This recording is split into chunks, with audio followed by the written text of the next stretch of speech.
Hello दोस्तों, आप सभी का स्वागत है मेरी कोच कॉन्सेप्ट के इस यूट्यूब चैनल में। आज की इस वीडियो में हम लोग फोर्स पढ़ने वाले हैं, जो कि एक्सरसाइज थेरेपी का एक चैप्टर है। तो एक्सरसाइज थेरेपी हम लोग फिजियोथेरेपी के लिए पढ़ते हैं। तो एक्सरसाइज थेरेपी में आज हम लोग पढ़ने वाले हैं व्हाट इज फोर्स, उसके डेफिनेशन, डायग्रामेटिक रिप्रेजेंटेशन, वो सब हम देखने वाले हैं। तो चलिए शुरू करते हैं। तो सबसे पहले हम बात करते हैं फोर्स की डेफिनेशन को। फोर्स का मतलब क्या होता है? पुश और पुल और ऑफ एन ऑब्जेक्ट, किसी ऑब्जेक्ट को ढकेलना या किसी ऑब्जेक्ट को खींचना, पुश करना या पुल करना। पुश और pull of the object is called force. हम सब बचपन से पढ़ते आए हैं, पुश और पुल ऑफ द ऑब्जेक्ट को हम फोर्स कहते हैं। और एक फोर्स जो है ये एक वेक्टर क्वांटिटी है। ये क्या है? एक वेक्टर क्वांटिटी है। फोर्स जो है वेक्टर क्वांटिटी है। इसके मतलब कि इसके पास मैग्नीट्यूड भी होगा और डायरेक्शन भी होगा। क्या होगा? मैग्नीट्यूड भी होगा और डायरेक्शन होगा। तो फोर्स इज ए पुश और पुल और ऑब्जेक्ट, पुश और pull of an object is called force. और it is a vector quantity जिसके पास मैग्नीट्यूड भी होती है, डायरेक्शन भी होती है। फोर्स जो है, अगर मान लीजिए ये ऑब्जेक्ट है, अगर हम इसको पुश करते हैं तो फोर्स क्या करती है? प्रोड्यूस करती है मोशन को। तो हम कह सकते हैं when we push a object then it will produce a motion in object is called force. ये भी हम कह सकते हैं। तो फोर्स का डेफिनेशन सिंपल सा है, पुश और pull of an object is called force. Vector quantity है, मैग्नीट्यूड और डायरेक्शन दोनों होते हैं। और किसी ऑब्जेक्ट को अगर पुश करेंगे तो ये मोशन प्रोड्यूस करेगी। तो कितने प्रकार के फोर्स होते हैं? तो सबसे पहले हम देखने वाले हैं कोलिनियर फोर्स। कौन सा फोर्स?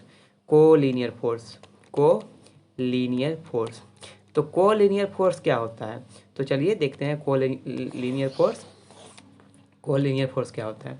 जो कोलिनियर फोर्स होता है वो बेसिकली एक ऐसा फोर्स होता है जो एक स्ट्रेट लाइन में एक्ट करता है। फॉर एग्जांपल, कोलिनियर एक ऐसा फोर्स होता है जो कि सेम लाइन में एक्ट करता है और एक स्ट्रेट लाइन मोशन को प्रोड्यूस करता है।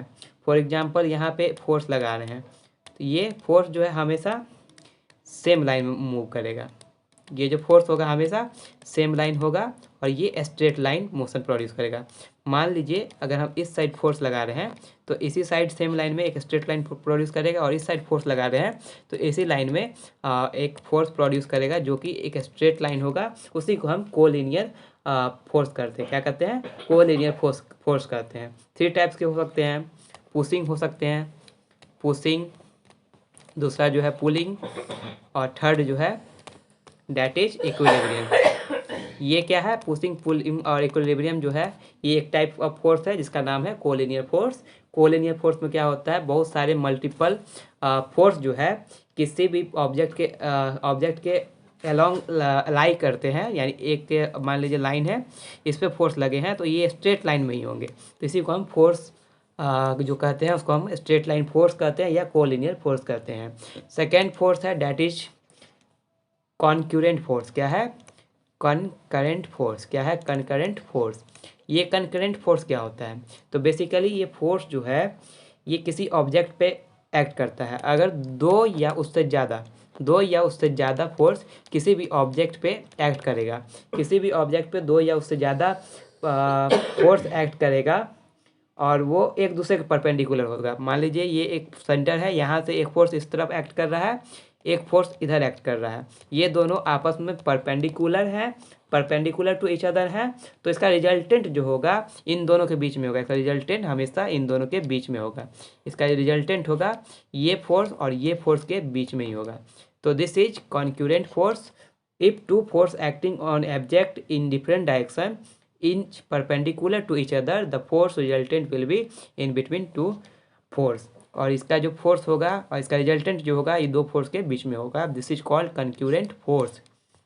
थर्ड जो हम देखने वाले हैं दैट इज कोप्लेनर फोर्स। क्या देखने वाले हैं? Coplanar force. कोप्लेनर फोर्स क्या होता है उसके बारे में हम डिस्कस करने वाले हैं। एक सिस्टम है जिसमें सेम प्लेन में सभी फोर्स लाइक करते हैं, उसको हम कोप्लेनर कहते हैं। क्या कहते हैं? एक सिस्टम में सभी फोर्स जो है एक ही लाइन में लाई करते हैं, सेम प्लेन में सब एक फोर्स लाई करते हैं, उसी को हम कोप्लेनर फोर्स करते हैं। टाइप्स ऑफ प्लेन कितने होते हैं, कितने प्रकार के प्लेन होते हैं वो हम देखने वाले हैं। टाइप्स ऑफ प्लेन, तो बेसिकली 3 टाइप्स ऑफ प्लेन होते हैं। Sagittal plane, second one is coronal plane, third one is transverse plane. तो एक एक करके हम देखते हैं क्या क्या होते हैं। तो सबसे पहले हम देखने वाले हैं दैट इज सजाइटल प्लेन क्या होता है? सजाइटल प्लेन, जो सजाइटल प्लेन है, सजाइटल प्लेन, तो इसके बारे में डेफिनेशन हम बता रहे हैं। सजाइटल प्लेन जो है divide the body in equal left on right. एक बॉडी है, ये इंसान है, ये इंसान है, ये क्या करती है, ये फोर्स, ये प्लेन जो है बॉडी को इक्वल बीचों बीच लेफ्ट और राइट भाग में डिवाइड करेगी, राइट और लेफ्ट भाग में इक्वली डिवाइड करेगी। This is called sagittal plane. Sagittal plane divide the body in equal left and right part. Second one is coronal plane.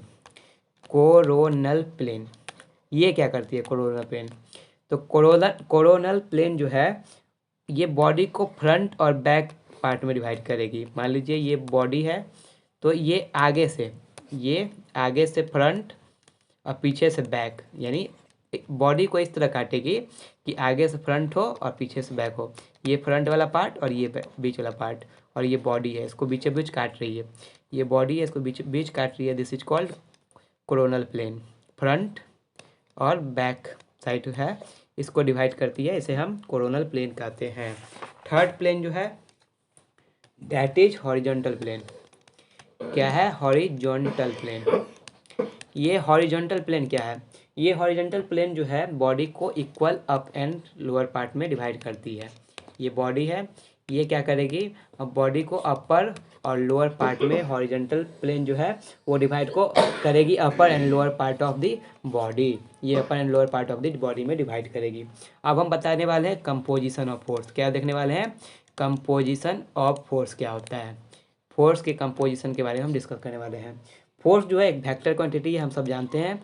जो फोर्स जो है एक वेक्टर क्वांटिटी है, इसके पास मैग्नीट्यूड और डायरेक्शन दोनों होता है। क्या होता है? मैग्नीट्यूड एंड डायरेक्शन बोथ होते हैं इसके पास। तो a process of replacing a force system by it's resultant is called composition of force. एक प्रक्रिया है जिसमें क्या होता है, किसी भी फोर्स को हम उसके रिजल्टेंट के द्वारा रिप्लेस करते हैं, उसे ही हम कंपोजिशन ऑफ फोर्स कहते हैं। इसका डेफिनेशन लिखते हैं, ए process of replacing a force, a process of replacing a force system by its resultant called composition of force। क्या कहते हैं इसको? composition of force कहते हैं। उसके बाद हम एक और एग्जाम्पल लेते हैं। एक लाइन है, ये है इक्विलिब्रियम। ये क्या है? इक्विलिब्रियम है। अगर इधर 5 न्यूटन का फोर्स लगा तो इधर भी 5 न्यूटन का फोर्स लगेगा। ये एक सिंपल फंडा करता है इक्विलिब्रियम का। दूसरा है कि अगर मान लीजिए एक लाइन है, इधर अगर 5 न्यूटन फोर्स लगा है, इधर 10 न्यूटन फोर्स लगा है, तो डायरेक्शन जो होगा ये बिगर फोर्स की तरफ होगा। क्या होगा? डायरेक्शन बिगर फोर्स का होगा। A force act at a angle then the इक्विलैप्टिकल रिप्रेजेंट ऑफ फोर्स क्या होगा? एक फोर्स जब किसी एंगल पे लगता है, मान लीजिए इस एंगल पे एक फोर्स लगा, तो इसका ग्राफिकल रिप्रेजेंटेशन कैसे होगा? इस लाइन को हम इसको बढ़ाएंगे और इस लाइन को भी हम बढ़ा के एक सेंटर, ये यहाँ पे क्या बनाएंगे, ये 4 एंगल वाला क्वाड्रेंगल बनाएंगे। क्या बनाएंगे? क्वाड्रेंगुलर। और इसका रिजल्टेंट जो होगा, ये जो डायगोनल होगा इसका ये रिजल्टेंट होगा। ये जो डायगोनल है ये इसका रिजल्टेंट है। क्या है? ये डायगोनल जो है ये रिजल्टेंट है। तो यहाँ पे हम कंपोजिशन ऑफ फोर्स खत्म किए। फोर्स क्या होता है, टाइप्स ऑफ फोर्स क्या हो गया, इसके बारे में डिस्कस किए हैं। अब हम नेक्स्ट वीडियो में हम लोग डिस्कस करेंगे लॉज ऑफ मोशन। क्या डिस्कस करेंगे? न्यूटन के 3 law of motion. Newton law of motion जो है 3, उसको डिस्कस करेंगे। तो मिलते हैं नेक्स्ट वीडियो में। तब तक के लिए इस चैनल को सब्सक्राइब कीजिए, मिलते हैं नेक्स्ट वीडियो में। तब तक के लिए धन्यवाद।